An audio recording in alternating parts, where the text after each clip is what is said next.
Speaker. He'll be arriving very soon, and I want to welcome especially all of you that have decided to come here.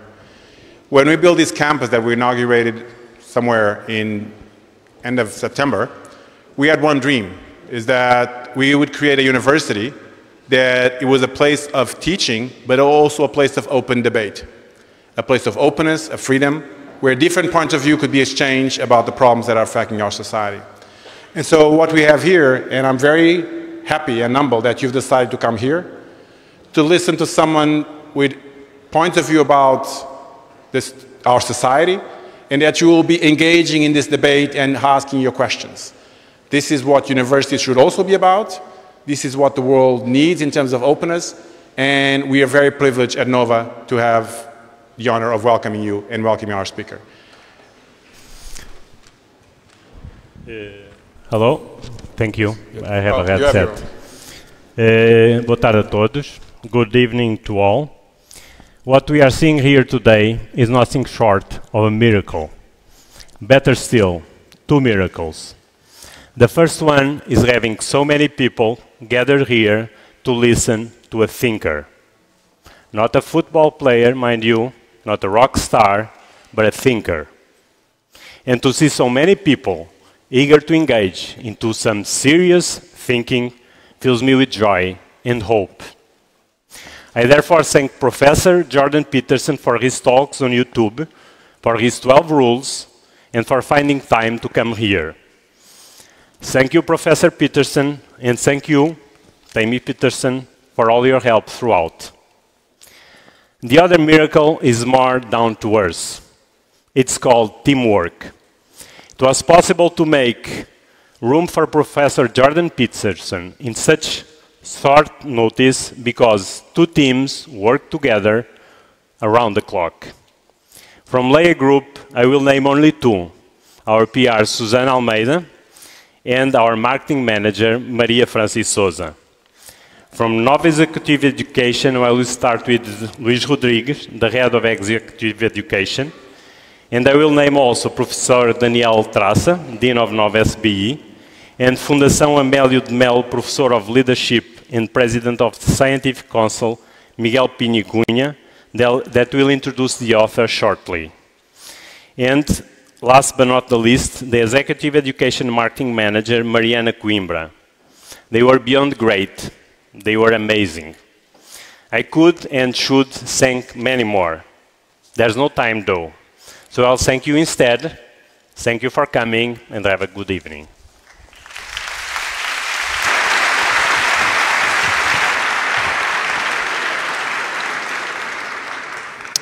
Good evening. Welcome to Nova School of Business and Economics. My name is Miguel Cunha. I'm a professor here, and I have the least necessary task of the evening. I'm going to introduce Professor Jordan Peterson. Of course, you all know him, so my job, in a sense, is not necessary, but I would like to highlight a few points in his CV. Jordan Peterson is professor at the University of Toronto in Canada. His research on topics such as personality, intelligence, creativity has been published in some of the best journals, academic scientific journals in the world, including Journal of Personality and Social Psychology, Personality and Individual Differences, Journal of Personality, among others. All academics know that these are top journals in the field of psychology, so it's a great honor to have such a great researcher with us.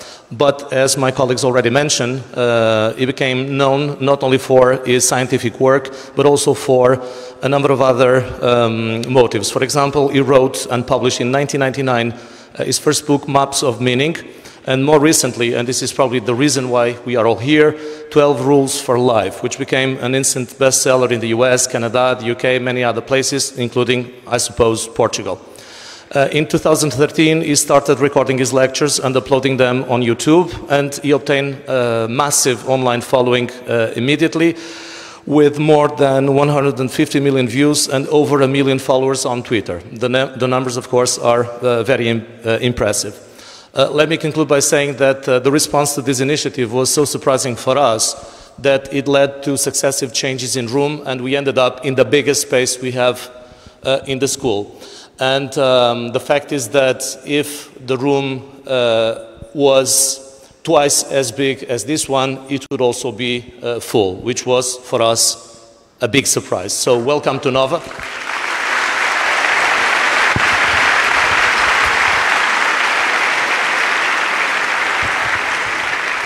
And with no further delay, Professor Jordan Peterson.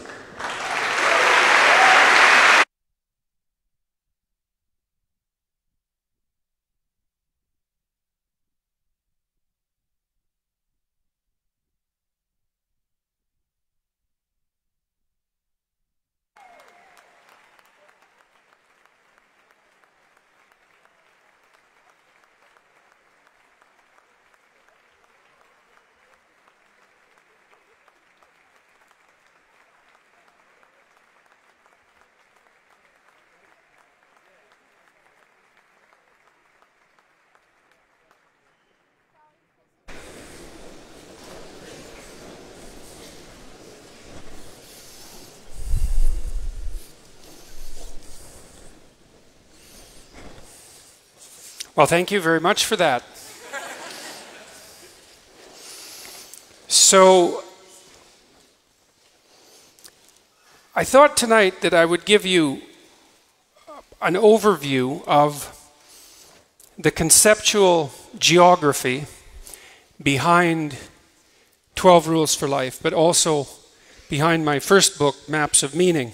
And I would say that I derived this conceptual geography as a consequence of what I consider to be a reasonable scientific approach, especially with regards to hypothesis generation.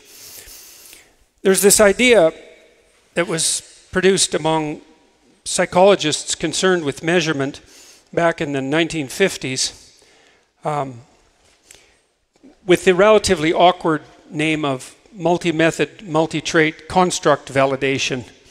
Very jargony phrase, but what it means is something like this. It's not easy to establish the scientific credibility of a psychological concept. So, for example, perhaps a psychological concept might be anxiety. Now, if people talk about anxiety in their normative conversation, it's generally quite easy to understand what they mean because they don't just say anxiety and stop there. They nest the word inside a sequence of sentences and a sequence of paragraphs, and you often know the person, and so the word takes on the connotations of the entire history of your interactions, let's say. It doesn't mean that you can take the word out and assume that it represents something that constitutes a genuine category in the world. So, how do you find out if something exists independently of its verbal nexus, let's say?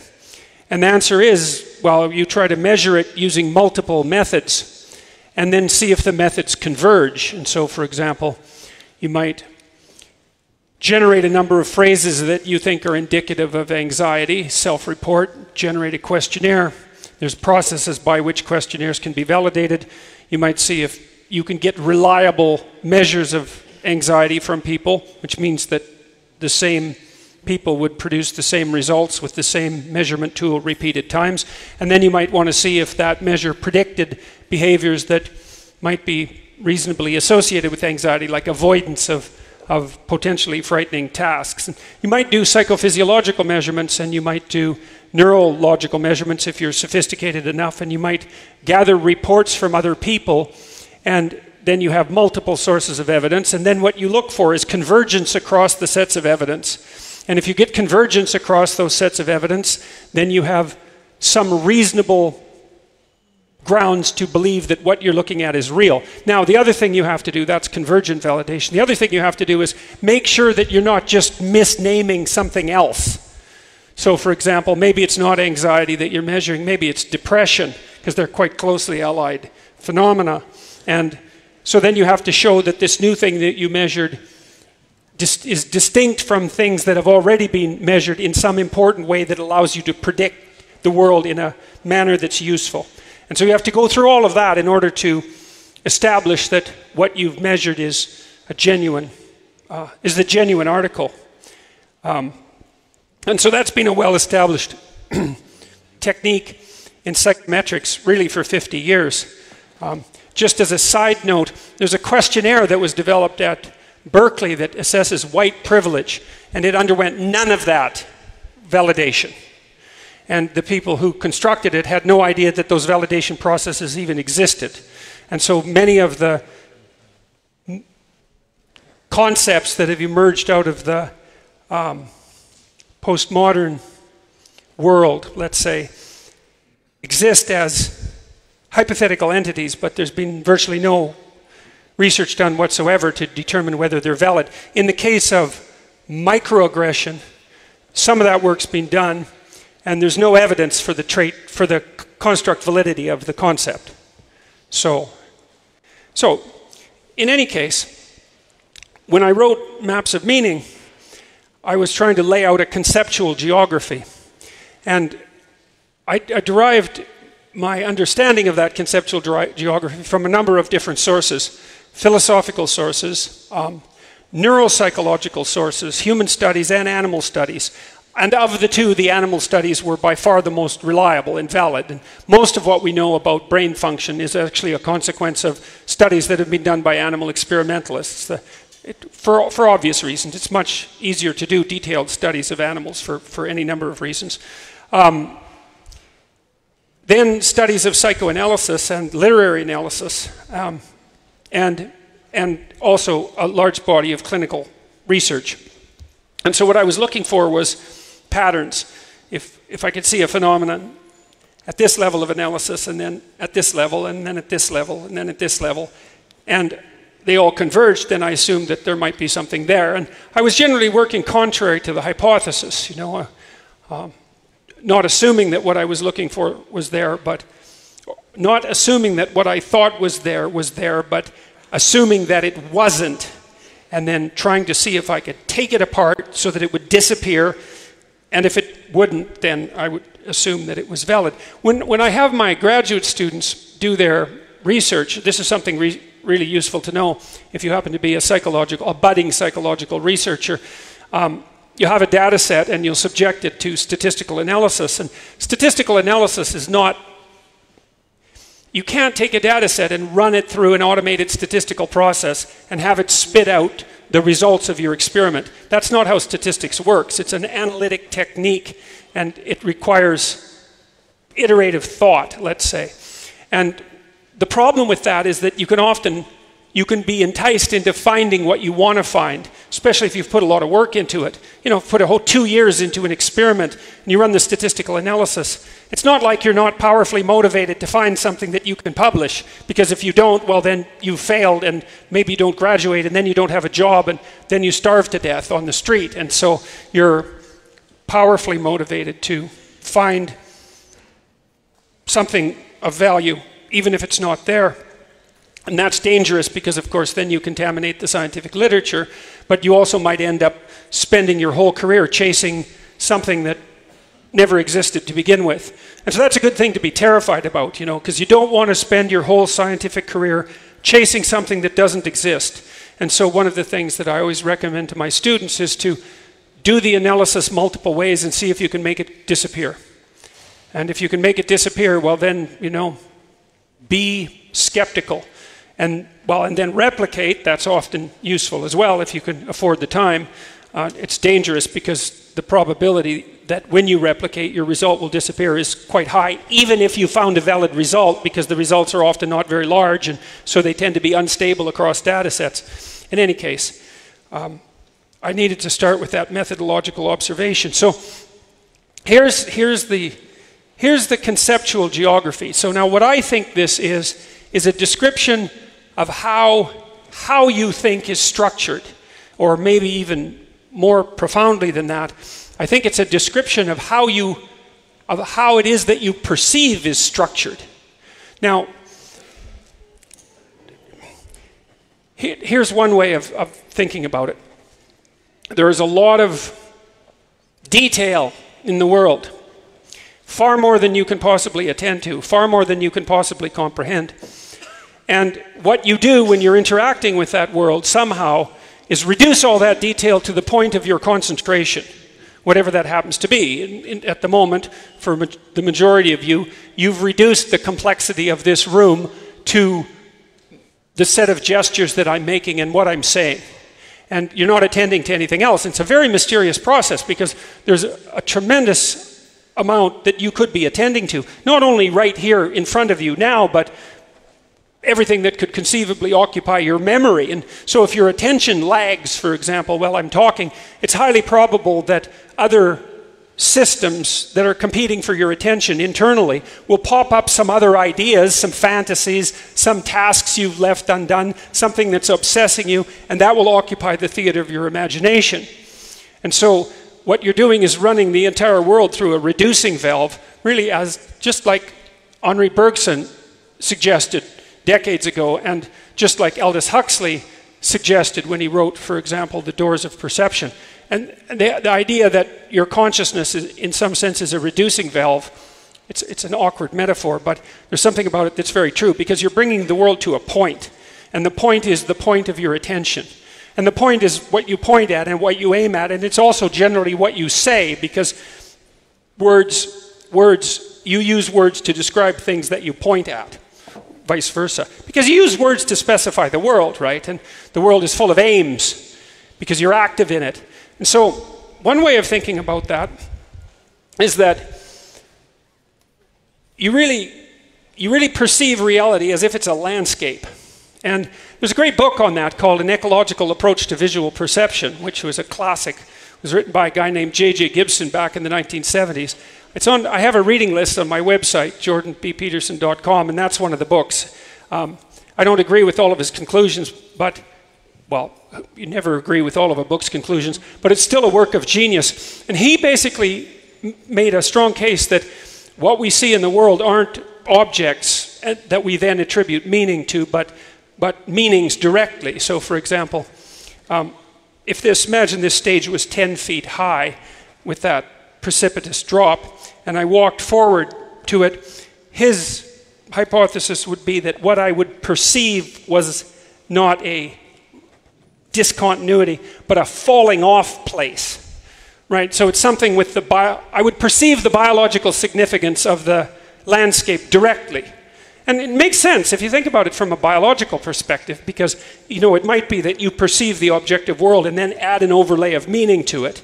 But that's slow and cumbersome, because then you have to think, and when you approach a visual cliff, let's say, well, like, how much thinking do you want to do? You certainly don't want to be preoccupied with your thinking and walk over the cliff. And it's also the case that you can do visual cliff experiments with babies, 6 months old, and you can put a sheet of glass over a cliff, and they won't crawl over the cliff, even though the glass is there.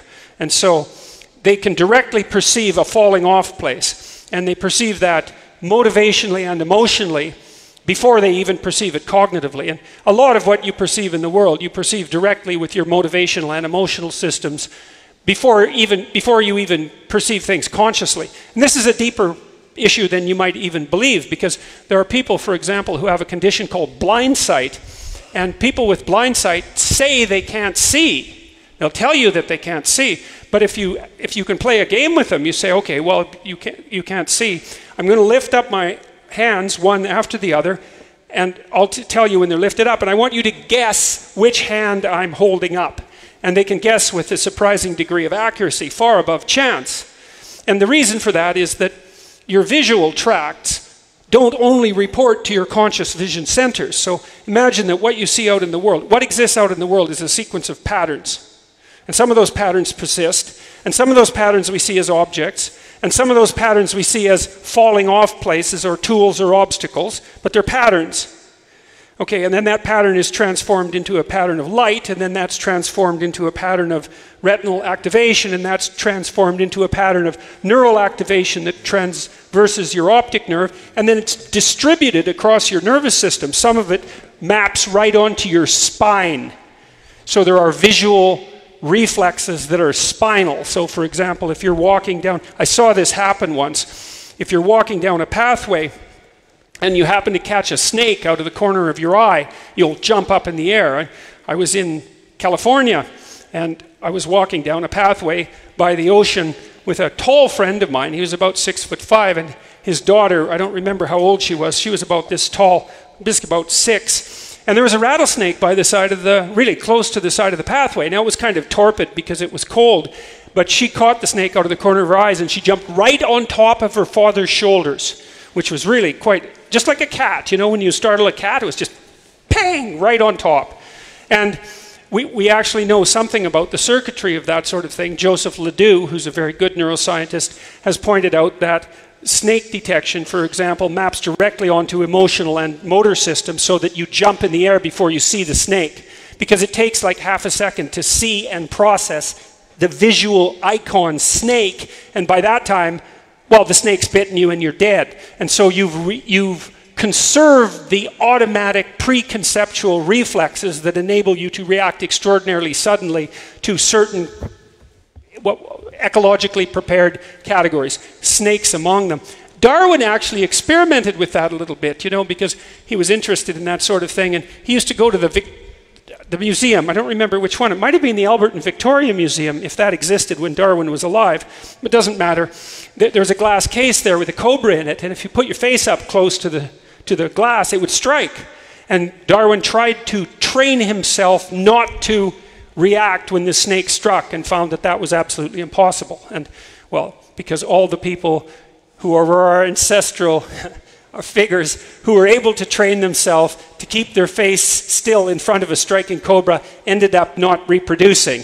And so we're not their descendants. So, all right, so you exist in a landscape. You exist in a landscape, and it's really a landscape of meaning. And meaning is, let's call it something approximating biological significance. We could call it significance for emotion and motivational significance. And the reason for that is that the landscape that you inhabit is actually a matter of life and death. And so you directly perceive many things that are relevant to your thriving and your demise. You're probably slightly better at perceiving things that are relevant to your demise, because you can only be so fulfilled, but you can be 100% dead. And so you're tilted pretty hard towards the perception of potentially negative events, and you perceive those directly. The mapping of your eyes, for example, occurs at multiple levels of the nervous system. The people who have blind sight, their cortical visual structures are damaged by a stroke. So they have no conscious vision, but there's enough residual pattern detection left so that their eyes can map someone else's body onto their body and produce maybe emotional signals or a feeling, because you can feel with your eyes about what hand is up, left or right. And then if you show those people too, if you show them flashed faces that are emotional, fearful or angry, compared to neutral faces, and you take psychophysiological measurements simultaneously, you'll see that they'll produce an orienting reflex to the emotion-laden faces, even though they claim they can't see them. So that's just a good example of, well, how complex the visual system is, but also how much perception is more direct than we think. And it really is. So, for example, when I come over here, say, and I look at this object here, it's not a neutral object. I know what it is. It's a grippable object, and it's a container of liquid. And when I look at it, then my eyes directly activate the part of my motor cortex that would allow me to make the appropriate grip. And I can estimate the grip very accurately, because people are very good at that. And that's direct perception to grip mapping. And part of the reason that I understand what that is because it's this. And that's actually a form of imitation too, from the Piagetian perspective. Is something Jean Piaget pointed out, is that we can mold our bodies to the contours of the landscape, and that's partly how we come to understand it. And so to perceive, I don't see, cylindrical object, two-dimensional, infer 3 dimensions, and then decide that that's a water bottle. The perception is far more direct than that, and involves direct mapping onto my motor output systems, because I'm engaged in active interaction with the world. You see this sort of thing happening too with people who have a syndrome that was described by a psychologist named, psychiatrist, neurologist named Lermit, and if I remember correctly. And he described utilization syndrome, which is a very interesting neurological syndrome. People who have prefrontal damage can't stop themselves from using objects. So for example, if they walk down a hallway and there's a door and the door's open, they'll just walk through the door. Or if you put a cup in front of them, they'll grip the cup and use it, and they can't stop themselves because they're compelled. The inhibitory capacity that the prefrontal cortex allows is being damaged, and then they're compelled by the motivational significance of the objects. So you can really think, and this is something really worth thinking about in a deep, deep way, because it does appear that rather than existing in an objective world to which we attribute meaning, we exist in a meaningful world from which we extract out the meaningless object. It's actually reversed. And that also makes sense historically, if you think about it, because obviously animals live in a landscape of biological meaning, and they don't have an objective science which strips the meaning away from the object. And we didn't have an objective science until, well, it depends on how you calculate it, but 500 years ago isn't a bad estimate. And we got along perfectly well without that. I mean, perhaps we're doing better with it. But the landscape of meaning is something that's, well, it's real. It's real. And it really makes you wonder what you mean by real, you know, because as materialists, we're generally accustomed to assuming that the object itself is real and that the meaning that's attributed to it is some secondary phenomenon.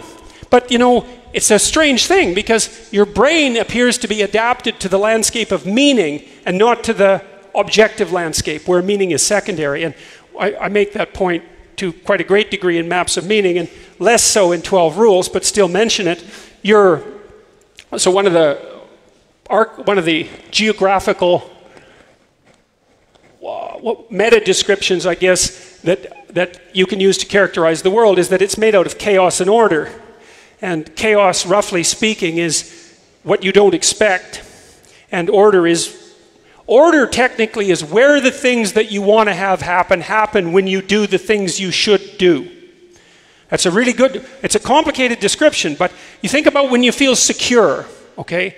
So think about that as a time and a place. You feel secure. That's a place. It's an important place. It's a place of safety. Okay, so how do you know you're in a place of safety? Because you undertake an operation and the result that you want occurs. What that means is that the map that you've made of the territory fits the territory perfectly because you can predict it. And that keeps your emotions under control. That keeps your anxiety under control. People do not like it when they undertake an operation that's supposed to produce a desired outcome and something else occurs. Now, if it's minor something else, well, that might be curious and interesting. But sometimes it can be a major something else, in which case it's not the least bit pleasant. So, for example, I'll give you an example. So one time I was watching television and I saw this poor guy. He must have arranged with the TV network to ask his girlfriend to marry him in front of a whole stadium full of people. You know, and so they zoomed the camera in. They had the big jumbo camera, and he went down on his knees and asked her to marry him, and she just got up and burst into tears and ran away. It's like, for a while there, he was in order, you know, but all of a sudden, his whole world was turned upside down because everything that he'd presumed about that situation was deeply wrong. And you think about how deeply wrong that was. I mean, he wasn't as smart as he thought he was. That's for sure. He wasn't as desirable as he thought he was, right? She didn't think he was as desirable as he thought she thought he was. He thought he was going to marry some person and have a particular future as a consequence. That was wrong. His understanding of that particular woman was so flawed that it would be reasonable for him to wonder about his understanding of women in general, right? And that might lead him to wonder whether he knows anything at all about himself or people. So, you know, sometimes when you move out of the domain of order into the domain of chaos, everything falls apart on you. And that's a very common occurrence. And it's actually mapped mythologically. And part of the mythological mapping of that is encapsulated in stories of the descent into the underworld, where everything is shifting and chaotic. And you see this in all sorts of, you know, the idea that we're skating on thin ice is a reflection of that. Stories like Jaws, the famous movie, that's another representation of that, that there's a surface where everything is calm and acceptable, but underneath that there's something terrible that lurks, and at any point it can pull you under. And Jaws is a retelling of Beowulf, which is a very old story, and that's a variant of really the oldest class of stories we have, which is something like encounter with a deep sea monster, successful encounter with a deep sea monster. And it's, well, and that chaos and order dichotomy, that's very interesting because it turns out that your brain is adapted to that landscape. which is partly why I've become fascinated with Taoist world conceptions, because the Taoists, of course, believe in their famous symbol, yin and yang. They believe that the world is made out of, well, it's masculine and feminine, but the more fundamental translation is something like chaos and order. And that chaos can transform into order at any moment, hence the white dot in the black serpent, and that order can transform into chaos at any moment, hence the white dot or black dot in the white serpent. And the idea is that reality is this conjoined union of the unexpected and the predictable, and that out of that emerges meaning, and that Tao itself, which is the meaning that emerges out of that interaction, is also the same as the pathway of life, which implies that the appropriate pathway through life is to get the balance of chaos and order correct. And you might think, well, that's only metaphysical, but there's a problem with that presumption, because it looks like your hemispheres, the hemispheres of your brain, are actually adapted such that the right hemisphere is fundamentally specialized for the encounter with the unknown, so for chaos, broadly speaking, and the left hemisphere is specialized, broadly speaking, for processing that which you've already encountered and mastered. And so then you think, well, if your brain, and not just your brain, but mammalian brains in general, have this bifurcated structure that reflects this underlying deeper reality of chaos and order, and your brain is a consequence of natural selection, and what selected you was nature, and nature is reality, then you start to have to wonder about whether or not the fundamental division between chaos and order is actually the most basic description of reality that we have.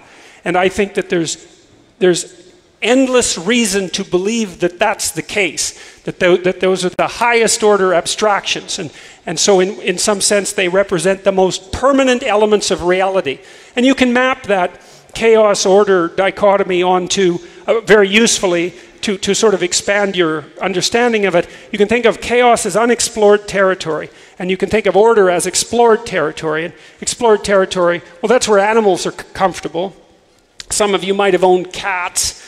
You know, if you have a cat, you might notice that if you take the cat to a new house, it's generally a very unhappy cat. It'll just sit in a corner and yell often, especially if it's a timid cat, and then it'll sort of relax maybe after a day or two. Maybe it hides under the couch for the first day because it doesn't know what's going on, and it doesn't know where the things that might eat it could be lurking, and they could be lurking anywhere. So the cat's like a cat on a hot tin roof. And so it slowly thaws out as nothing particularly catastrophic actually happens, and then it starts to explore, and it'll map the house in detail, explore every nook and cranny. Once it does that, it'll start to calm down. That's very typical animal behavior. And one of the things that's interesting about that is that it actually indicates that our technical conceptions of anxiety are inverted, because a lot of the way that psychologists understand anxiety is as learned behavior. The presumption being that the typical creature, human being for that matter, is a sort of a calm creature, and that you have to expose them to punishment and then to something that signifies punishment in order to make them anxious. It's like, that's just backwards. The standard creature is terrified out of its skull. You put it somewhere new and it's frozen with terror. And that's the normative approach to the world, because the world is a very, very dangerous place. And then it's only with great effort that you can build up a conceptual structure that indicates that your interactions with that foreign territory are unlikely to produce pain or frustration or disappointment or your demise. And so you build the structure that inhibits anxiety.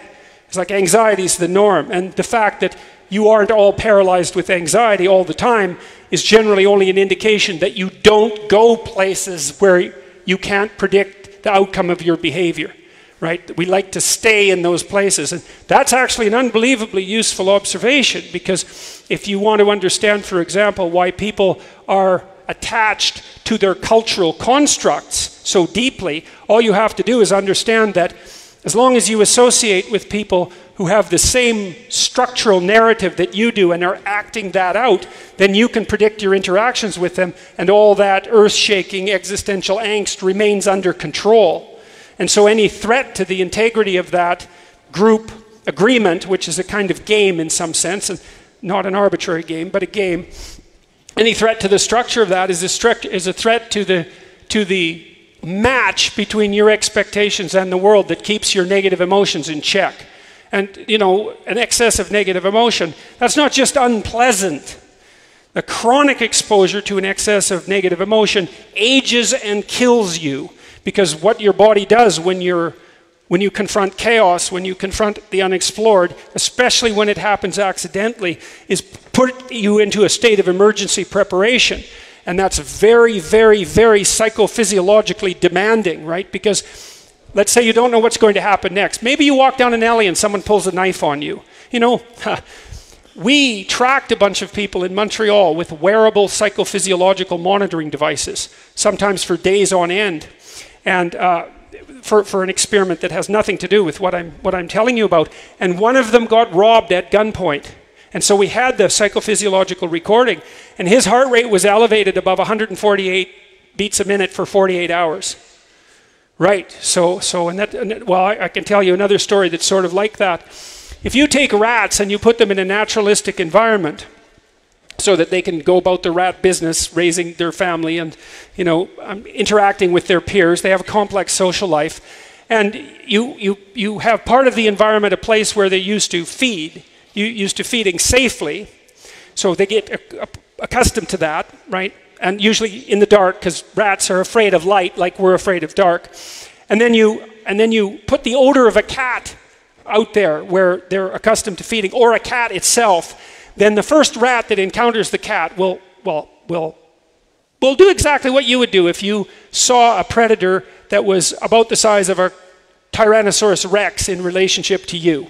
And so they run back to their burrows right away and poke their heads out, and then they scream for 48 hours ultrasonically. And that's about the same as you screaming for 2 weeks non-stop, if you calculate it across the span of a rat's life. So it's like, well, that's not a happy rat, that's for sure. And that's a rat with a heart rate that's elevated way above normal for 48 hours. And while that rat is screaming, all the other rats aren't like poking their noses out of their burrows. They're well hidden. And if nothing else happens that's negative during that 48-hour period, the rat will finally more or less calm down, and then as hunger takes over, the rats will slowly approach the place that was contaminated by the cat, and then they'll run back and forth really quickly across the area. They're called corner runs, and they hunch down so they're not evident to predators, and they'll remap the territory because they need to go forage and eat, and then the rats will all calm down and go back to their normal life. Well, that's what human beings are like too, except we don't see that terror because we almost never go where we shouldn't go, and we almost never allow our social structures to come unglued to the point where that depth of terror can grip us. But the idea that like that's underneath everything, that lurking catastrophe. And so that's worthwhile knowing. So chaos is a place of lurking catastrophe. And why? Well, because you can be eaten. You know, and human beings are strange creatures because we're definitely predators, but we're also prey animals. You know, for a long time, they discovered this cat in Africa, very nasty sort of cat, fossilized cat, thank God, because this is the sort of cat we don't need. And it had a mouth, and it had one tooth on the bottom of its jaw, and it could open its jaw pretty much exactly the size of your head. And that's exactly what it did, and it hunted our primordial ancestors, and it would leap on them from the back, grab the front of their skull with its front teeth, and drive the one point through the back of their skull.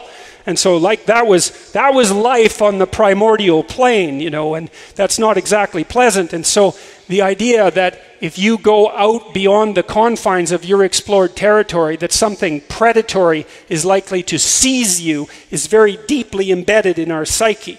And so, and you can see this, for example, with the emergence of fear in children, because very young children, before they're ambulatory, they don't really seem to experience anxiety. They can experience pain, they can experience rage, but anxiety doesn't seem to mature the circuits until they can start moving. And that makes sense because anxiety freezes you, and like if you can't move, there's no point in having a circuit that freezes you. But as soon as you can crawl or ambulate, then you can start to become afraid, and that's often when children start to become afraid of the dark. You know, and you can tell your children, there's nothing to be afraid of in the dark. It's like, I don't know what planet you grew up on, but that's wrong. Right? I mean, there's plenty to be afraid of in the dark. And any child any hyper-exploratory child in our ancestral history who lacked enough fear of the dark to wander too far away from the central campfire was a snack very, very quickly. And so there are terrible things that lurk in the dark. And that's a useful thing to know, because the notion that there are terrible things that lurk in the dark is the fundamental precognitive representation of chaos, of the unexpected itself, of the unknown itself. And that's as it should be, because what lurks where you're not the master is that which can destroy you. And so you see this, okay, you see this in the most ancient stories of mankind. So you see this, for example, in the Mesopotamian creation myth, the Enuma Elish, which is the oldest story, written story that we have.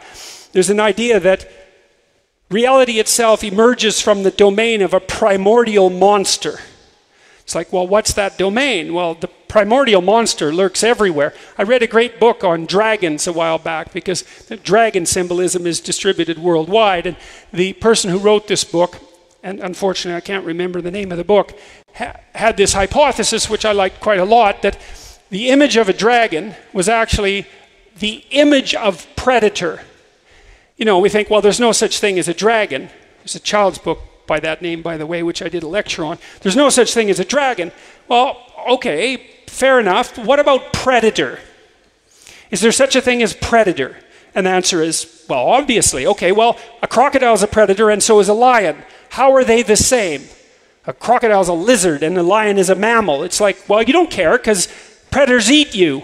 And that's the fundamental category. And there's no reason that we can't have images of predator. And it's in all likelihood the case that the image of the predator predated the intellectual and articulated concept of the predator, since articulation follows long after the capacity for imagistic representation from a phylogenetic perspective. And so dragon is the category of predator, right? And why? Well, it's a snake, cat, tree, bird.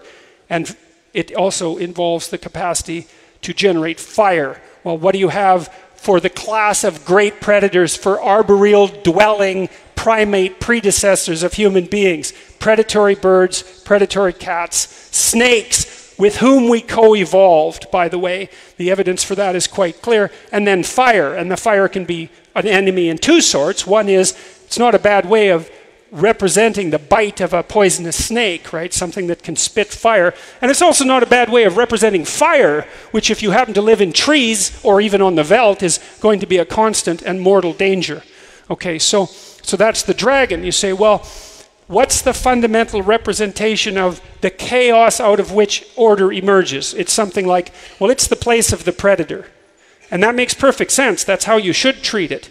But human beings, you see, we're not just prey animals. So we don't think, well, what's the best strategy with regards to the ever-present predator, the eternal predator, right? Because that's what we're concerned about. Because we can see the future. You know, you watch lions and zebras, they kind of coexist on the plain. And as long as the lions are sleeping, the zebras don't care. It's like the zebras don't get it. They don't understand that, like, crouching lion and sleeping lion are the same lion. And they're only afraid when the lions go into hunting mode. But human beings, we're not like that. As you see like a sleeping lion 30 feet away from your campground, you think, well, that's a problem, because that lion's probably going to wake up, and then it's going to be an awake lion. And so maybe we'll just sneak up on it now while it's asleep. Well, so you think, well, that's what did human beings do in the face of the predatory unknown? Well, we decided that we would do everything we could, not only to defend ourselves against the predator, but to defend ourselves against the concept of predation per se. And so, for example, if you're being threatened by, let's say, a group of predatory animals, a wolf pack or something like that, or a pride of lions, and you're living on the Serengeti, maybe you don't just hide, and you don't just run, and you don't use fire. You all get together one day in your dangerous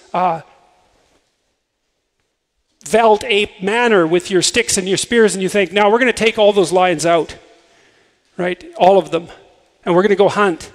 We're going to go hunt the predator itself. And so then the dragon story, which is part of the hero story, is precisely that. It's you go out into the unknown where the danger lurks, and you gain something of great consequence you gain something of great value in consequence. And that's the fundamental human narrative. That's the hero story, essentially. And so, and it's a very sophisticated story because the story of predator becomes very, very sophisticated as we become more conceptually, as we become more conceptually sophisticated.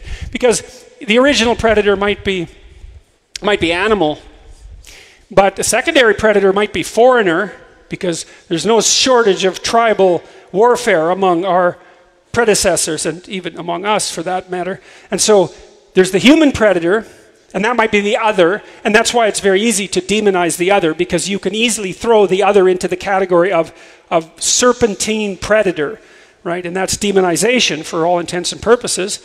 And so, and that's another level of abstraction, because the predator also becomes the human stranger, right? And this is deeply rooted inside of us, by the way, because even chimpanzees, so chimpanzees are territorial, right? So they have a dominance hierarchy that marks out a territory, and the juveniles, the males, and sometimes females, but it's generally males, juvenile males, will patrol the borders, and if they find chimpanzees from other troops, especially if they outnumber them, chimps can't count, but they can estimate numeric advantage with small numbers. And so if there's 3 chimps on my side and 1 chimp on your side, it's like it's time to attack. And so chimps do that. They raid into the territory of other chimpanzees, and they're absolutely brutal about it. Absolutely brutal beyond imagination. Well, perhaps not beyond human imagination, because we can also be extraordinarily brutal. And that was discovered first by Jane Goodall back in the 1970s, and she was very ambivalent about that discovery. First of all, because it's a major discovery, right? That animals other than human beings actually conduct raiding parties into foreign territory. It really wreaks havoc on the notion that the reason that human beings are aggressive is a consequence of their socialization, right? And that we differ from animals somehow because culture has corrupted us into the warlike creatures that we are. It's like, no, afraid not. Our tribal ancestors were plenty warlike, and their precursors, the descendants, the animal that was our simultaneous ancestor, chimpanzees and human beings, were perfectly capable of primitive forms of warfare, and very brutally so. And we're also hunters, and chimpanzees, for example, like they'll hunt colobus monkeys, which weigh about 40 pounds, and they just tear them limb to limb and eat them alive. There's no sympathy whatsoever for the thing that they're preying upon. And it actually doesn't look like chimps even have much sympathy for one another when they're engaged in dominance disputes. And a lot of what regulates that seems to be the degree to which the rest of the chimps get upset.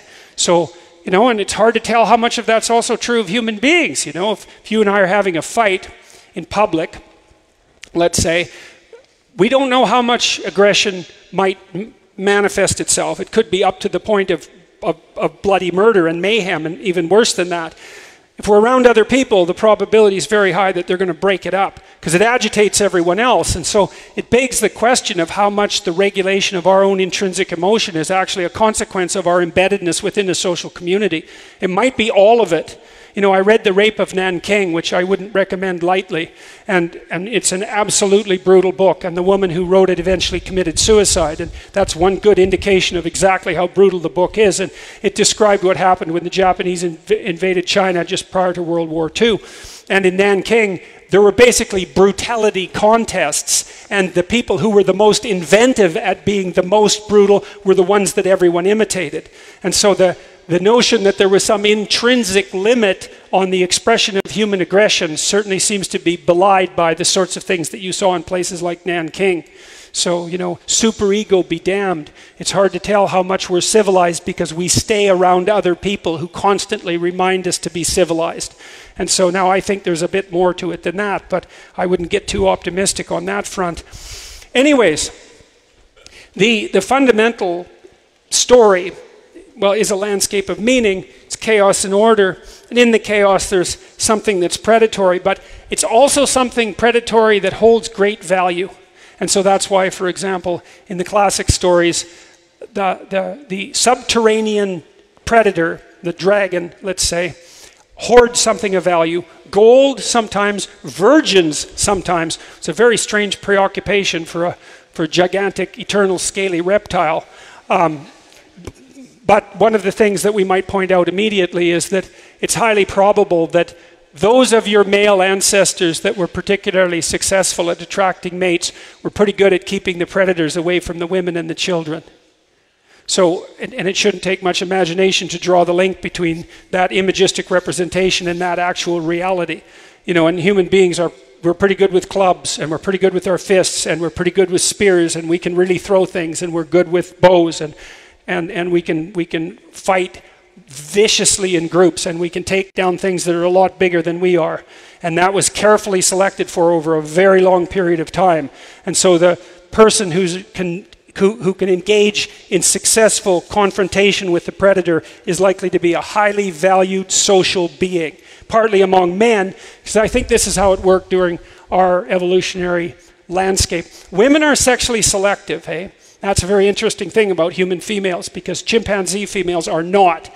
Now, dominant male chimps are more likely to leave offspring, but that's because they chase the subordinate chimps away from the females when they're in estrus. Not because the females won't mate with the subordinates, because they will.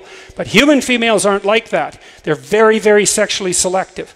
And so that's one of the theories about why we were driven over evolutionary history away from our co-ancestor with chimpanzees. There was human female sexual selectivity.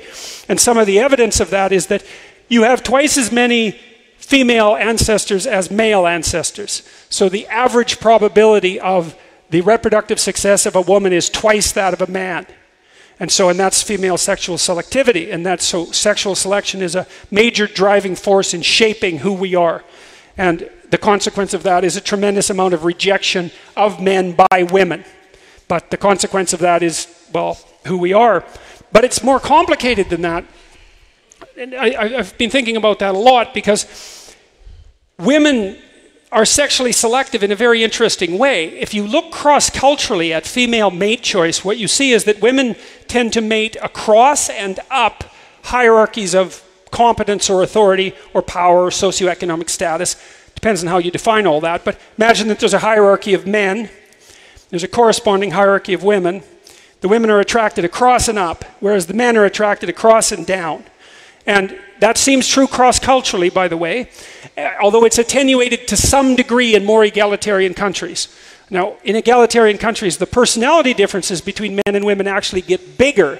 So the fact that what do they call it? There's a word for it, which I can't remember. It's that female preference for higher status males. It is attenuated somewhat in egalitarian countries, which indicates to some degree that it's driven by rational economic calculation, and that some of it's probably a biological predisposition.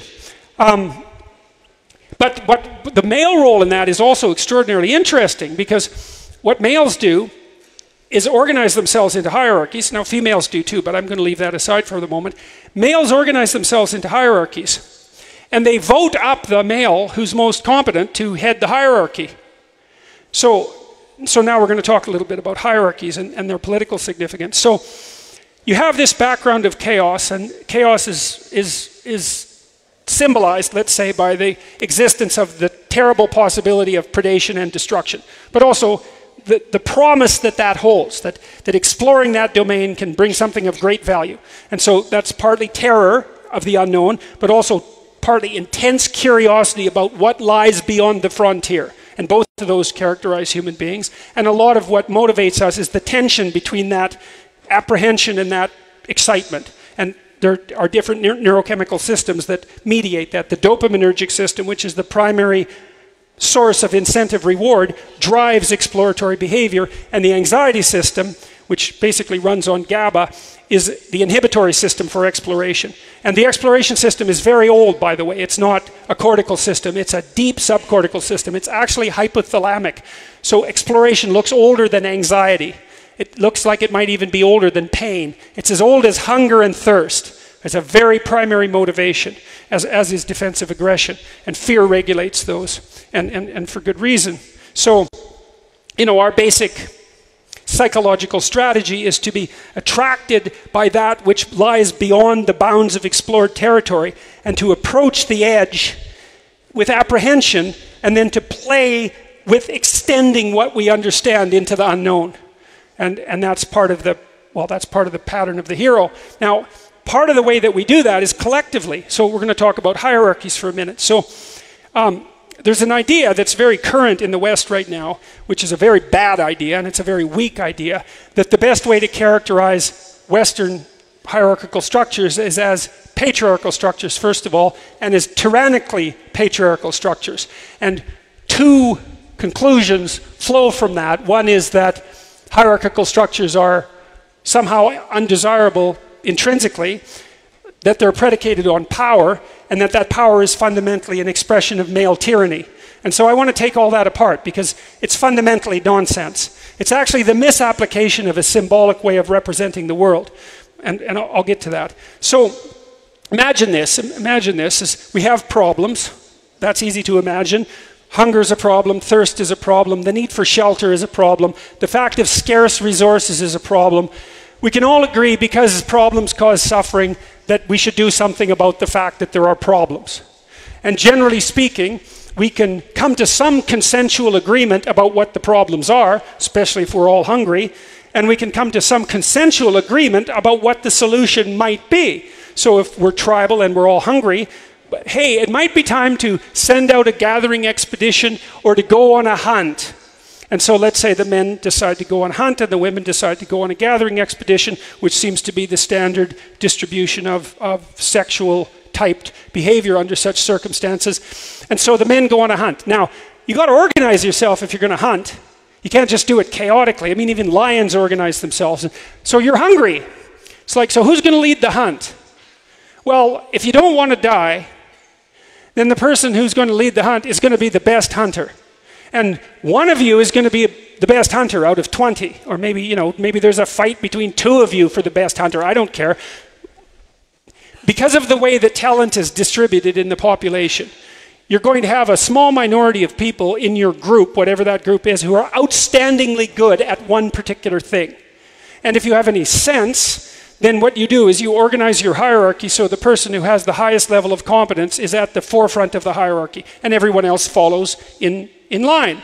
And that's useful because, well, then you get to eat.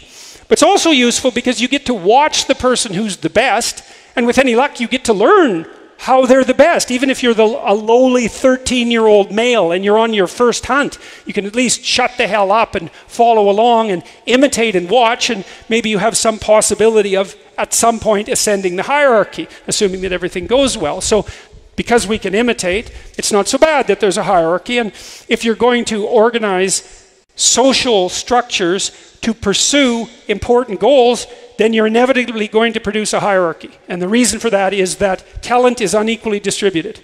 It's actually distributed according to a power law. And the power law is fundamentally that the square root of the number of people who are pursuing a given goal are responsible for half the productive activity. So if you have 10 men in your tribe, 3 of them do half the hunting.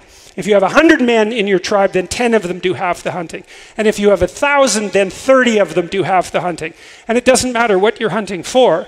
And that power law applies even, just so you know, it applies perfectly well to scientific publications. And that was laid out by a guy named de Sola Price in the 1960s. And it actually applies to any form of creative production. And much more than that, it also applies to the massive planets and the massive stellar bodies in general. A small proportion of stars have almost all the mass. It applies to cities. A small number of cities have almost all the population. Like there's something approximating a universal law that's often described as the Pareto distribution.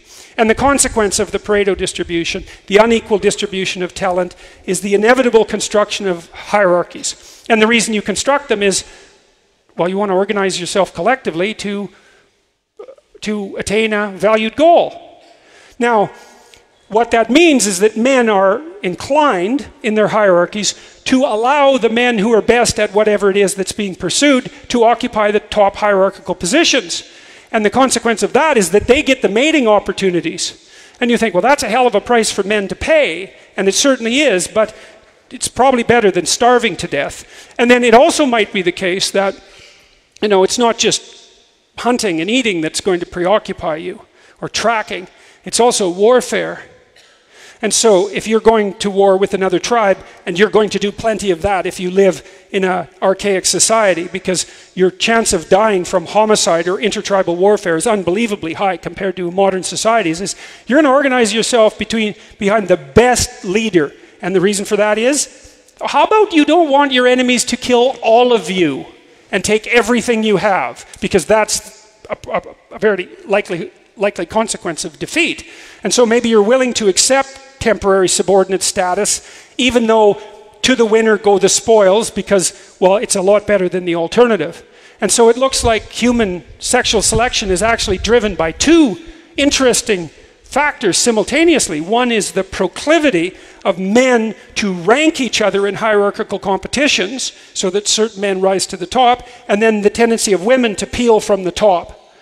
And so one of the things I think about that from a narrative perspective, from a mythological perspective, or even a religious perspective to some degree, is that part of the reason, I believe that part of the reason that we have the intuition that we were created in some sense by a paternal spirit is that the paternal spirit was actually, if you think about the paternal spirit as the collective action of the conscious decision of men across millennia, right? That's a pattern. And it's a pattern that has a certain persistence. Is that actually was a selection mechanism?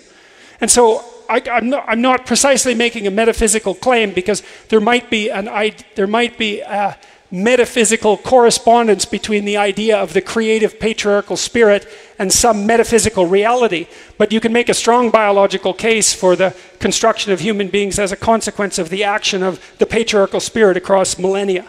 So you can think about that however you want, and if the idea is useful, well, that's fine. And if it's not, you're welcome to come up with an alternative hypothesis. Well, we should speak about this politically momentarily, I think.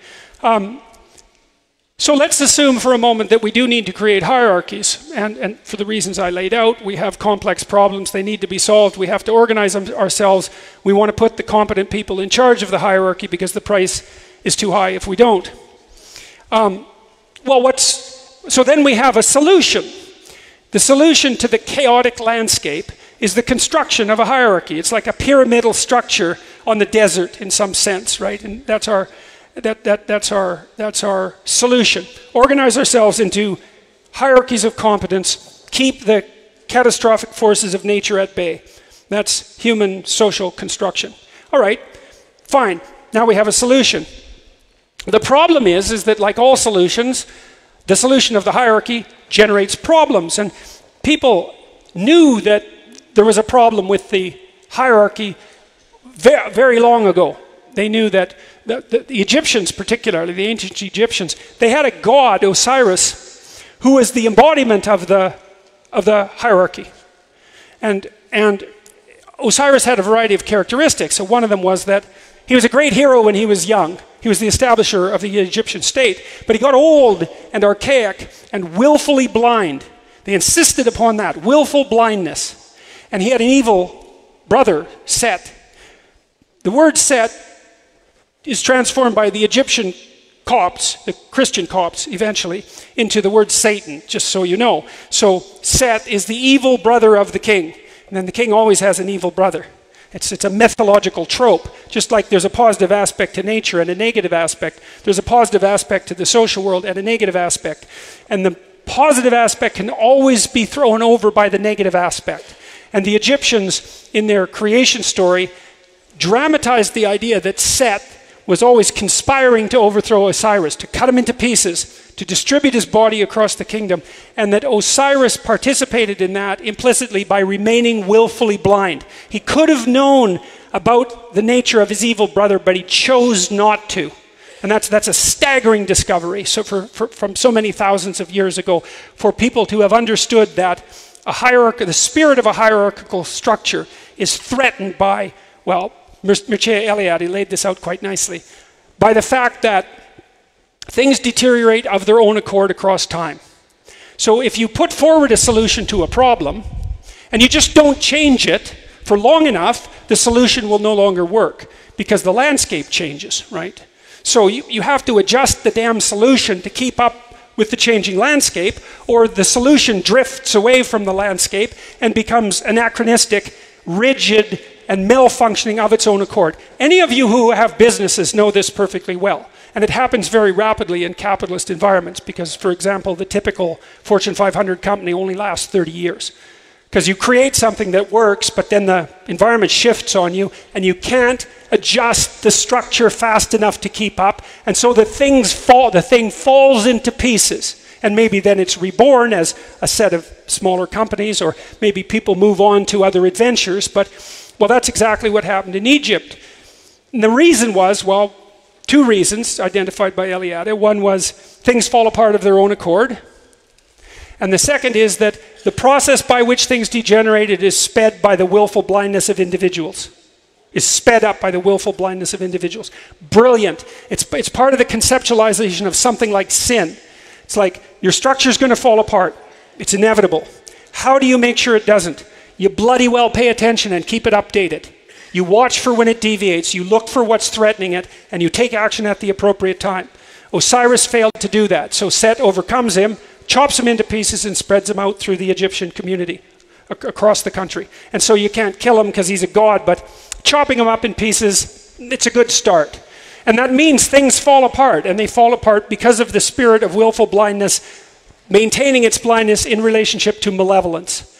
And so the Egyptians figured that out, which is an absolutely brilliant innovation, religious innovation. So then what happens in Egypt is very interesting, is that, so Osiris is now fallen apart, but he has a wife, Isis. Isis is queen of the underworld. And so what does that mean, the underworld? Well, I told you about this guy who asked his girlfriend to marry him in front of all those people, and that didn't work. Well, he went into the underworld. To fall apart like that, right? To go, to lose your grip on what you understand and to fall down into chaos. That's a trip to the underworld. And so and the queen of the underworld, that's Isis. And she represents not only the terror of the underworld, the anxiety that's part and parcel of the uncertainty that occurs when things fall apart, but she also represents the spirit of potential renewal. And so that's why, for example, in 12 Rules for Life, I point out that chaos is uncertainty and anomaly, but also the promise of new things. And that's part of why it's feminine. It's like, what's the defining characteristic of feminine? It's the source of new things, right? And what you expect and can predict, that's not the source of new things. That's the source of what you can expect and predict. And the fact that the patriarchy is symbolized in modern feminist discourse by a masculine representation is indication that this underlying perceptual substrata is at work even in our political discourse. Now, the problem with the characterization of our culture as a patriarchal tyranny is it's all evil king, and there's no wise king, and so that's not helpful. And there's no evil queen, which is also not helpful, because there's always an evil queen, just like there's an evil king. Anyways, Osiris falls apart. Isis comes up, queen of the underworld, and she searches across Egypt to find Osiris's phallus, and she makes herself pregnant. And what does that mean? Well, it means when things fall apart, there's the possibility that something new will be born. That's actually a story of the human condition. And it's really useful to understand this, because when you're moving forward in life and you attempt to maintain or transform the cognitive structures, the perceptual structures that protect you, now and then you're going to hit something. So sometimes something malevolent, sometimes your own malevolence, or sometimes someone else's, and it's going to shatter you into pieces. And everyone knows this because, well, sometimes it's tragedy. You get sick, or someone you love gets sick, and that tears you apart. Or sometimes you're betrayed at work. You've worked very hard for a promotion, and you trusted someone to work alongside of you, and they stab you in the back, and you're left with nothing. And your world falls apart. And people say that. Things fell apart. Isis makes herself pregnant. And she gives birth. She gets pregnant. She gives birth to Horus. And Horus is the Egyptian eye, right? A very famous symbol, everyone knows it. And Horus is also a falcon. And the characteristic of the eye is that it can see. So it's the thing that Osiris was missing, because he turned a blind eye. And the falcon can see everywhere. It flies above, and it's like the eyes of the king. The only thing that can see better than a human being is a predatory bird. And so the Egyptians used the predatory bird in the eye as the symbol of the capacity to pay attention. Horus grows up outside the kingdom, like we all do, because we're all alienated from the parts of our culture that are falling apart. We all grow up to some degree in the underworld because our culture isn't perfect. And when he grows up, he goes back to confront Seth, his evil uncle, and he has a terrible battle with him. And so they have a terrible battle, and unsurprisingly, because like Seth is the very symbol of the malevolent predator. And that's a terrible thing to encounter, especially if you're naive. Like if you're naive and you encounter true malevolence, it will damage you physically and psychologically. You better be prepared. And even Horus has a terrible time because he fights with Seth, and Seth tears out an eye. And that's the famous Egyptian eye. But Horus overcomes Seth and he gets his eye back. And then you think, well, the story should end. Horus puts his eye back in his head and now he's king, right? The rightful son of the long-lost son of the rightful king has returned to establish peace and harmony. But that isn't what happens. What happens is that Horus goes back to the underworld and he finds the ghost of Osiris in the underworld, lying there in a semi-animated state, dead for all intents and purposes, but being immortal, capable of being revivified, and he gives him his eye. And that revivifies Osiris, because now, instead of the old state being willfully blind and subject to disintegration by malevolence, it can see. And so then Horus and Osiris join arms, metaphorically, and they go back and rule the kingdom together. And so the Egyptians knew that the proper sovereign was the conjoined union of tradition and attention and vision. So that's the union of the living and the dead, and that's why the pharaoh was the live pharaoh and the dead pharaoh at the same time. And that became emblematic among the Egyptians of the eternal soul. It's unbelievably, metaphysically, theologically, unbelievably brilliant, and a tremendous solution to a complex problem, and also a moral burden. It's like, well, how do you stop the state from deteriorating? By waking the hell up.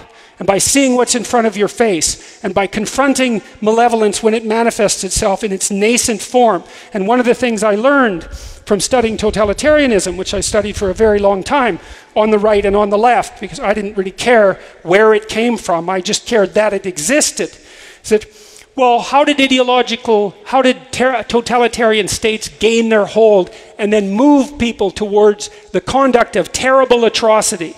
And the answer to that was individual citizens remained willfully blind. That's the reason, is that individuals abdicated their ethical responsibility and allowed things to slide sideways because it was easier to turn a blind eye.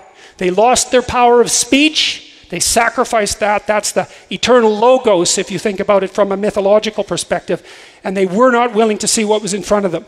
And the consequence of that is the slow degeneration, or perhaps a fast degeneration, into something closely approximating hell. All right, so I'll close with, so the reason that I wrote Maps of Meaning and this book, and the reason that I'm going around talking to people, is because I determined, at least to my own satisfaction, 30 years ago, that we did have something to learn from the 20th century, from its totalitarian catastrophes on the right and the left. We're not supposed to forget, right? That's what we tell each other. Never forget. It's like, well, never forget what? What did you learn precisely? Because you can't remember what you don't understand. It's like, well, whose fault was it? You read about Nazi Germany, and you read about the Soviet Union, and you read about Maoist China, and you read history and you think, well, I was a victim or I was a hero, but you never think, oh no, I was a perpetrator. And that is what you should think, because if you read history properly, you don't just read it as a victim and a hero, you read it as a perpetrator. And you think, well, all right, if the same temptation emerged now in our cultures, what makes each of us think we wouldn't fall prey to exactly the same catastrophe? And the answer is, well, you would, in all likelihood. And then you might think, well, you don't want to. Perhaps you think that. Enough of that sort of hell. It's like, but then you better be awake, and you better say things truthfully.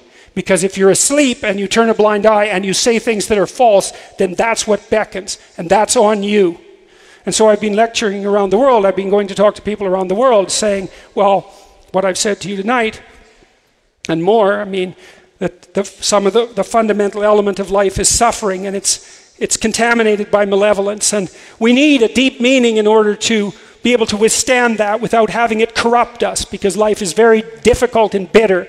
And that deep meaning is to be found in something like the adoption of responsibility, heavy responsibility for your own well-being in the highest possible sense, for the well-being of your family, and for the stability and integrity of your community. And if you fail in that, not only do you fail to bring out what's best in you, and then fail at life, and suffer for that, because you certainly will, but the hole you leave in the structure of reality that could have been filled by what you could have been is going to be filled by something positively hellish, and that's on you. And that's a useful thing to know, because if you're going to buttress yourself against the catastrophe of existence with a meaningful goal, let's say, a meaningful set of responsibilities, then you actually have to understand that you have a canonical role to play. You know, and the idea in the West is that each individual is the sovereign pillar of the state, right? That's what we've decided. We took the old Egyptian idea of sovereignty and universalized it. It took thousands of years so that everybody became, in principle, the conjoined union of Osiris and Horus, the embodiment of tradition and the vision of life, right? That's the ideal person. And it's upon that ground that the idea of the state itself, a modern democratic state where everyone's equal before God and the law, is predicated on the idea that each of us are sovereign individuals. And that sovereignty carries with it a tremendous responsibility.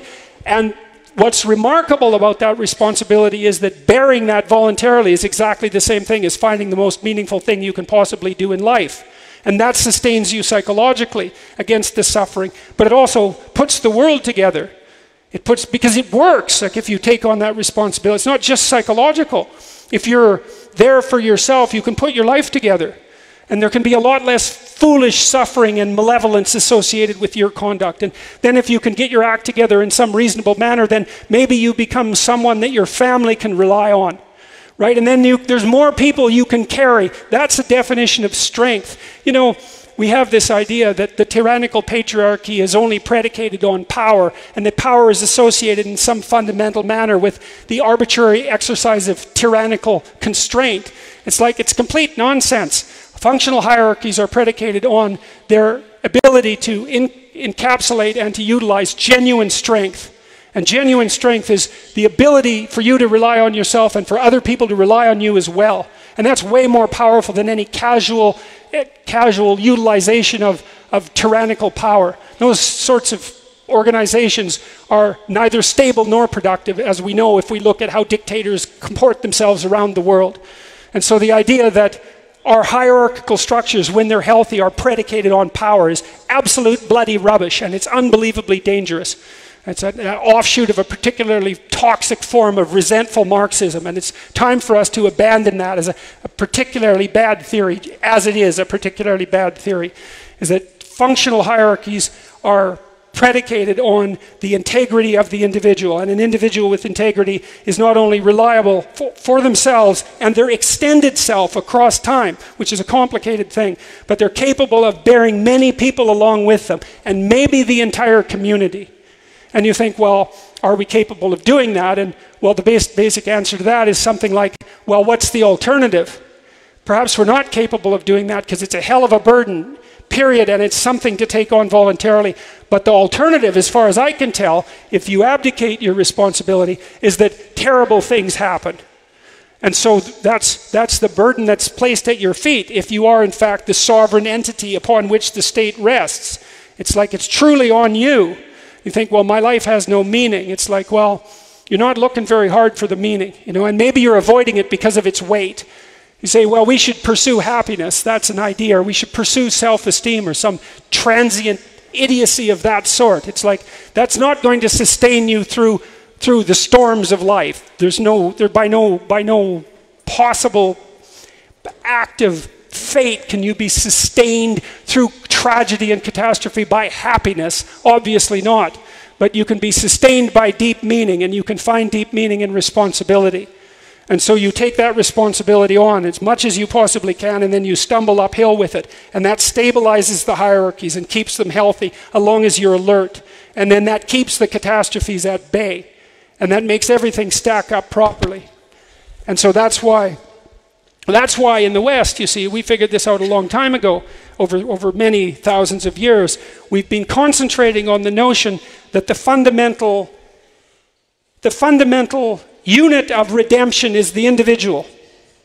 That's the right level of analysis. And then in order to put society straight, what you do is you concentrate on the redemption of the individual. Each soul, let's say, has to be saved, if you want to use religious language, because it is the case in some strange metaphysical manner that each of us is the center of the world and that we bear the weight of being that center. We participate in the process with our consciousness of bringing new things into being, right? You confront potential. When you wake up every day, you see what might lay itself out in the world, and you make the choices that make that possibility into actuality. And the actuality that you produce is a consequence of the ethical integrity of your choices. You take the possibility of the world, the chaotic possibility. That's what you deal with all the time, and you make that into reality. And if you do it with truth, then you make a reality that's habitable and good. And if you do it with deceit, then you generate something that approximates hell. And that's what an individual is. That's how consciousness works. And that's tied into the deepest stories that we have. And they're true. Thank you very much.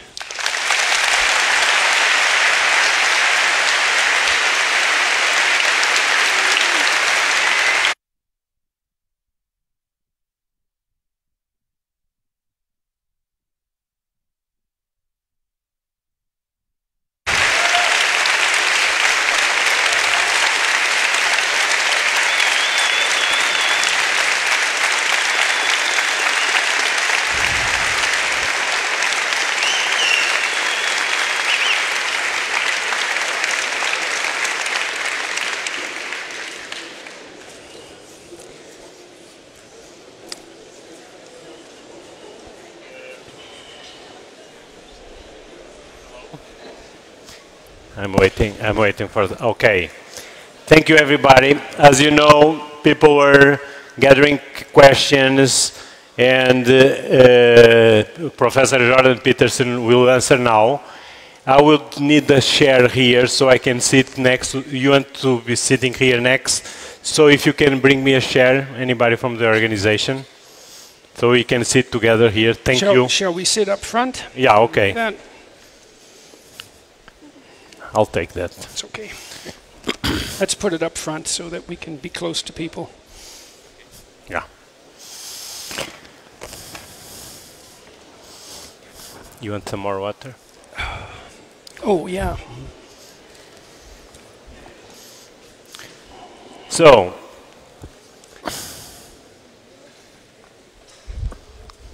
there was plenty of questions, a lot, and plenty of likes in many questions.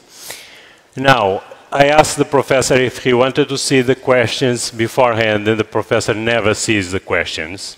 So I'm free to ask every question that you put. Now, I took a conservative stance here because I'm a reader of newspaper and I don't like anonymous comments. The two first questions are signed by anonymous. If the anonymous want to write the questions again, just give a name. You know, I like to give a name when I ask questions. So I'm going to start with the third question, which is not anonymous, has a name, and it's from Sofia Perestrello, and she asks, if cultural evolution is related to biological evolution, are there evidence that national identity is biological and therefore inevitable? Let me see that. I got mixed up too. No, I wouldn't say that there's evidence that national identity is biological, because national identity involves the particulars of a specific time and place. But the idea that you're liable to be tightly affiliated with a tribal identity of one form or another appears to be, well, intensely biological. I mean, we're tribal creatures right to the core, and we're not only tribal creatures because we have this strange capacity for individuality, but I mean, look at us here. There's 1,000 of us all grouped together, and we spend all our time with one another, and we're in families, and we're in extended families and in organizations, and our natural pre-industrial ecological landscape was tribal. And so our tribal nature is deeply biologically embedded. It's way older than being merely human. I mean, there were creatures approximating chimpanzees for about 20 million years, if I remember correctly. That's when the chimps and their closest relatives, which were the gorillas, split off, and chimps live in tribal hierarchies. And so that's 27 million years of tribal hierarchy, and that doesn't count the hierarchical construction of the precursors to the great apes. So national identity isn't biological, but the proclivity to form tribal identity is most certainly part of our biological structure. So now João Bengal asks, after humans become completely dependent on AI and we either merge or become a zoo, where can we find meaning? Well, there's a lot of hypotheticals in that question. I don't really know how to answer that, because I don't think it's within the scope of anyone's vision to predict even what's likely to happen over the next 40 years, because the rate of technological advance is so insane that in some sense all bets are off. And I really mean that. You know, I have a variety of contacts in Silicon Valley, and there are people there that I've been communicating with who believe that it's already within their power to build an AI machine that will have higher computational capacity than the human brain. That's within 5 years. Now that assumes that they've got the computational capacity of the brain properly calculated, and that's not necessarily the case. But even if they're out by a factor of 10, that's not many iterations past that. Now maybe we don't understand the brain at all. That's certainly possible. But it isn't just the rapid increase in computational power that's doubling so quickly. I don't know if any of you, how many of you watch the Boston Dynamics videos? So, how many of you don't know what I'm talking about? Okay, so one of the things I would highly recommend is that you go home and go to YouTube and look up Boston Dynamics, because it's the most advanced robotics company in the world, and it was a DARPA project, so an American defense company, and they were bought by Google 5 years ago, and they had pretty damn impressive robots 5 years ago. They were autonomous, and so they could make their way over rough terrain, including snow, up hills. If they slipped on the ice, they could right themselves. If you pushed them over, they could put themselves back up. And that's not joystick controlled. That was all autonomous. And they ran on gasoline-powered motors and were capable of autonomous action for an hour and a half or so. And I looked at the last iteration, and it's a small robot about this big, and it has a hand that looks like a head. And it's so sophisticated that it can gyrate to music spontaneously, and it can keep its head in the same place while it does it, like a chicken. And so, and it can open doors, and it's quite the remarkable creature. And the rate of advance from the first robot, which was called Big Dog, which is a very terrifying thing to watch, Big Dog, to this is quite staggering, and that's only going to increase insanely, that ability over the next 5 years. And you know, there's something very strange about robots that people don't generally think about. Some people do. Imagine you have a robot and it can learn a few things through imitation, and we already have robots that can do that, because you can program a robot, industrial robot that's worth about $20,000. You can move its arm the way you want it to move its arm, and then it will move its arm that way. So imitation is coming up very rapidly, and the capacity to autonomously learn is already there to some degree. Let's say you have a robot that can learn a little bit, not much. But then let's say you have 20 million of them, and they're all exactly the same, and they have exactly the same architecture. And so what that means, as soon as one robot learns something, then all 20 million of them learn it. And so if each robot is learning one thing a day, then the whole herd is learning 20 million things a day. And so once we hit a certain threshold, the rate of increase in robotic intelligence is going to be just something that we can't even comprehend. I talked to the people at Tesla who ran the autonomous car division, and they know perfectly well they weren't creating autonomous cars, because an autonomous car isn't a car. It's a robot. And it's not just a robot, it's a fleet of robots, and it's a fleet of intelligent robots. And some of the functions that it will perform will be the functions of a car. But to think about that as a car is just, you're just confused. It's like to think of a car as a horseless carriage. the person who ran the division told me that they'd already had plans instantiated so that all the Tesla cars map the roads, and they're mapping them at an increasingly high level of resolution, and then they share the data. And they expected to get to the point where the car would be able to predict where the bumps on the road were that it was approaching and adjust the suspension so that when you hit the bump, you wouldn't feel that at all, because the suspension would have mapped the bump before it encountered it. And so, and that's just, it seems like a trivial example in some sense, but it's not trivial. It's an example of how unbelievably quickly this technology is progressing. So now, what are we going to do about that? Well, I'm hoping that we're going to be smart enough as individuals and careful enough and ethical enough and fast so that as we continue to produce increasingly intelligent computers and robots that are going to mimic us, that they mimic something good enough so that it doesn't destroy us.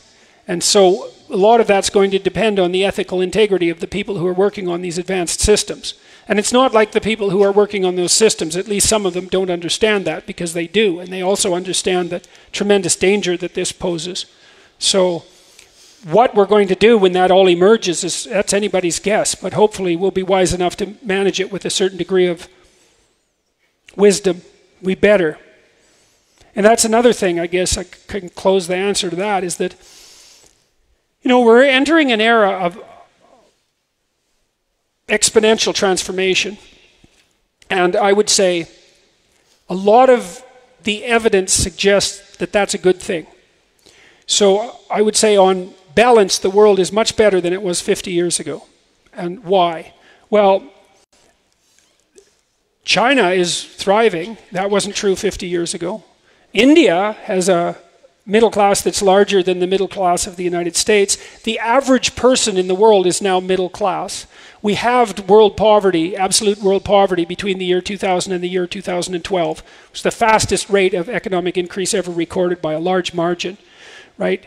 The Northern Hemisphere is reforesting at quite a rapid rate. There's more trees now in the Northern Hemisphere than there were 100 years ago, and more trees in China than there were 30 years ago. And people are being connected to the electrical power grid at an amazing rate. The child mortality rate in Africa is now what it was in Europe in 1952, which is an absolute bloody miracle.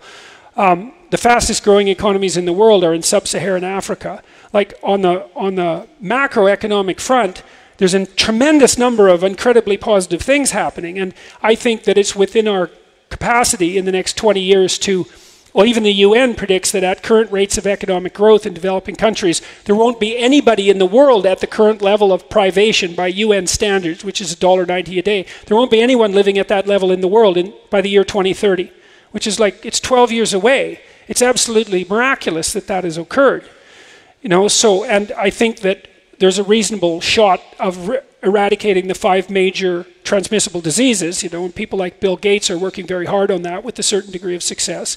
And so we could make hunger and a certain degree of pestilence a thing of the past, and maybe we could do the same thing with warfare if we're super careful. And so I think that we have the opportunity, if we could shake our post-war apocalyptic pessimism, we have the opportunity to make the world a far better place. But with all that technological power comes the capacity for things to go seriously sideways, so we better be wise enough to master our technology. And again, I would say, well, that's all on you. You're all going to be participating in this intensely, and it's all going to depend more than you think on the decisions that each of you make. So you better make the right decisions, because you've got a lot more power than you think, and it's going to increase at a tremendous rate. So I don't see a better route forward than to make stronger people. So now the right and left question. With the increasing divide between left and right, most people tend to act confrontational, end up unable to change minds. Should people strive for empathy? Well, I don't think most people do act confrontationally. Like, there was a good study that was recently reviewed by the Atlantic Monthly, a political science study, showing that if you look at the American situation, reasonable estimates of radicals on the left and the right are something approximating 5 to 7%. And so everyone else is in the middle, and that's like 90% of people. And they're pulled disproportionately by the activism at the extremes. And part of that, I think, is a consequence of the death spiral of the classic media, because I think what's happening is that as YouTube and podcasts and online journalism eradicates the financial viability of the classic media outlets, which is happening at a very rapid rate, they become increasingly desperate to attract what's left of their viewing audience, and they concentrate more and more on the extremes. Like, there's no evidence, there's no real evidence that people have become more extreme in the United States. In fact, if you look at attitude surveys across the political parties, what you see is that over the last 15, 20 years, the Democrats have moved substantially to the left, but the Republicans have moved substantially to the center. And people point to Trump and say, well, isn't that an evidence of like a right-wing resurgence? But first of all, Trump is a pretty strange right-winger, and he's a very anomalous person. And so drawing conclusions from Trump, I would say, you might want to hesitate for a while on that. And second, you have to understand that the Americans have voted 50% Republican and 50% Democrat right down the line for 20 years, and exactly the same thing happened in the last election. So, like, where's the evidence for polarization in the bulk of the population? I don't see it. And it also seems to me that in the US, the system of checks and balances is actually working quite nicely. You just saw what happened in the midterm election, right? The Democrats took the House. Now, Trump didn't get defeated as badly as most midterm presidents do, but now that Republicans don't have the same power base they did, and most of the Democrats that were elected were moderates. And so I think the Americans have gone through far more extreme periods of polarization than now. It was polarized under Reagan, like terribly polarized, and the Cold War was raging under Reagan. It was a very terrifying time. And the Americans were terribly polarized, and so was Europe around the time of Nixon. You know, from 1968 to 1972, there was no shortage of polarization in Europe and the United States. So I think that we're experiencing polarization, and it has the dangerous possibility of spiraling, but we've been through worse than this before, and I suspect that if people keep calm heads and aim in the proper direction to the best of their ability, that we'll get through this. So we'll see. But having said all that, things are still far better now than they were. Well, I don't think there's another time in history that you can compare the potential of now to. I don't see it. You know, apocalyptic predictions about the ecological disaster that's about to encompass us all notwithstanding, I think our capacity for innovation and learning will keep us ahead of the catastrophe curve. Who knows, right? Maybe it won't, but there's lots of reason for optimism. So. Now, Rafael Almeida, how do you feel about mindfulness meditation to increase one's focus, discipline, and responsible actions? Technology easily derails us away into chaos. Oh, I think that mostly mindful meditation is a fad. I mean, psychology is full of fads, and mindfulness is the fad that's been developing over about 5 to 10 years, and it's very poorly defined at a construct level. And so it's not easy to measure precisely what it is, and it's very difficult to measure its outcomes. So now, I'm speaking there as a clinical psychologist and a research psychologist. As a practice, meditation has been around for thousands of years, and I suspect that people who practice it diligently and integrate it with some of the metaphysical background that surrounds it might find all sorts of benefits from it. But mostly its Western incarnation is just the latest in a sequence of psychological fads. So that's how it looks to me. And now the last question. Sorry, I lost it. Here it is. Diamantino asks, the stream of ideas on the internet is very much based on engagement. Didn't this bring us to a non-ideas dictatorship, a self-driven dragon? Driven? How to slay it? So your dragon came here again. Let me take a look. Please do. Yeah. Well, look, I mean, I'm actually pretty optimistic about a lot of what's happened on the net with regards to the exchange of ideas. Now, I might be biased by the fact that my interaction with the net has been very successful, and so you know, that's going to color my viewpoint. But see, I've thought a lot about why people have been paying attention to what I've been saying on the net. And one of the things that you learn as a social scientist, as a psychologist particularly, is that you don't attribute to a personality what you can attribute first to a situation. So you want to do a situational analysis first. And I thought, well, what's unique about my situation? And the answer is, well, I was an early adopter of internet technology for the delivery of psychological lectures, because I started that in 2013. And it's a very powerful technology, online video. So one of the things we should do is outline why it's a powerful technology. Because it's worth thinking through, because it's so new that we haven't thought it through. So the first is that it has everything that TV has, right? It's everything that TV is. So, and TV was perfectly powerful, so that's something right there. But then it has a whole bunch of things that TV doesn't have. Number one, unlimited bandwidth. Like, that's an unbelievable advance, you know, because TV made us look stupider than we were. And the reason for that was it was very, very expensive per unit of information. And so everything had to be truncated and compressed. You had 30 seconds to explain your complex idea. It's like, well, good luck with that. You can't explain a complex idea in 30 seconds. And then not only did you have to explain your complex idea in 30 seconds, you couldn't assume that your audience knew anything, and you couldn't assume that they would remember anything. And so it was like you were talking to someone with late-stage Alzheimer's, because you couldn't assume continuity of memory. And so narrow bandwidth and no memory made us appear stupider than we were. Now, what happened when we moved to online video? Well, there used to be an idea among TV networks that maybe you could get people to sit down for 90 minutes and watch a movie. It was like that was it for their attention span, man. You're pushing it at that level. It's like, no. What do you guys watch? You watch Breaking Bad? You watch, what's that? Game of Thrones. Game of Thrones? It's like, how many hours is that? Like 200? And there's 80 plot lines? And you'll sit there and binge on it for like 3 days and not even eat. It's like, so people have way more capacity for sustained attention, especially for material delivered through video, than anyone suspected, and way more capacity to process complex plot lines, because plot lines have exploded in complexity over the last 20 years.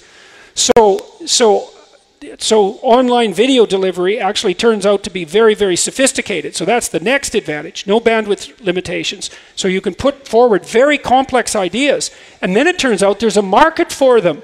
You know, I mean, I went to Dublin and had a discussion with Sam Harris about the relationship between facts and values. It's like, well, who would have thought that was a spectator sport? You know, and there was 8,500 people showed up for a 2.5-hour discussion. It was one of 4 discussions. And here you all are tonight listening to what I would say is a fairly, at least by my standards, a fairly sophisticated intellectual discussion. Now, I know most of you are associated with the university, but it doesn't matter, because if I go to a given city, I can get 2,000 people to come and have the sort of discussion that we had tonight. And so people turn out to be a lot smarter than we thought they were. And so that's pretty cool. And so YouTube it's got what TV it has, no bandwidth restriction, and it's free. So the production, like the entry barrier is 0, and the lag to publication is 0. You can make a video and put it up the same day. And it's just as permanent as a book, and it has a farther reach than a book. And that's really something, right? So I put up my YouTube videos in 2013, and then by 2016, early, they'd hit 1 million views. And people were watching quite a lot of the videos. They were long, 90 minutes, sometimes 3-hour lectures, complicated lectures. And I thought, 1 million? Like, that's 20 football stadiums. That's a lot of people.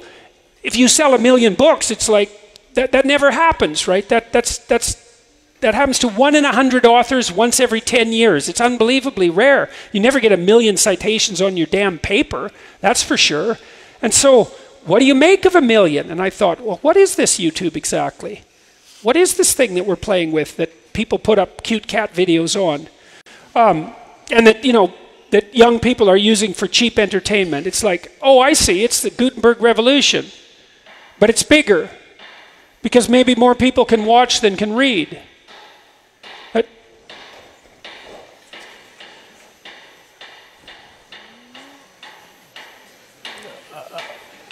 I think, oh, sorry, it's the noise, it's closing the ceiling. Oh, because of it's cold. Oh, yes, look at that. That's not what you'd expect. Okay, that's an anomaly, right? That's a little chaos. It's like the ceiling isn't supposed to move. So, okay, so you have YouTube. Now, let's imagine, just for the sake of argument, that 10 times as many people can watch a video as can read a book. Because that might be the case, because reading is a minority taste. And then you add podcasts to that, which have an even broader audience, because you can listen while you're doing other work. It's like it's an educational opportunity, the likes of which we've never seen in the entire history of mankind. And so I don't think that video-mediated internet communication is going to make us stupider. I think it's going to make us smarter. And I think the entrepreneurial technological geeks will stay ahead of the bureaucrats who want to close things down and restrict it. So we'll see. Thank you.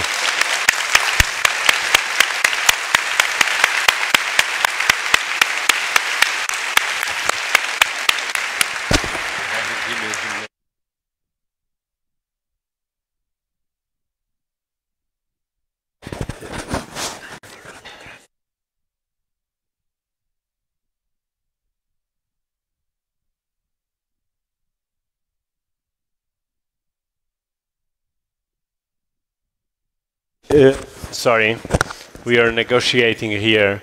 The professor is very tired. He's going to give half an hour of autographs because he has been working a lot. So, please queue here with a lot of empathy between yourselves. Thank you very much. It was a pleasure talking to all of you.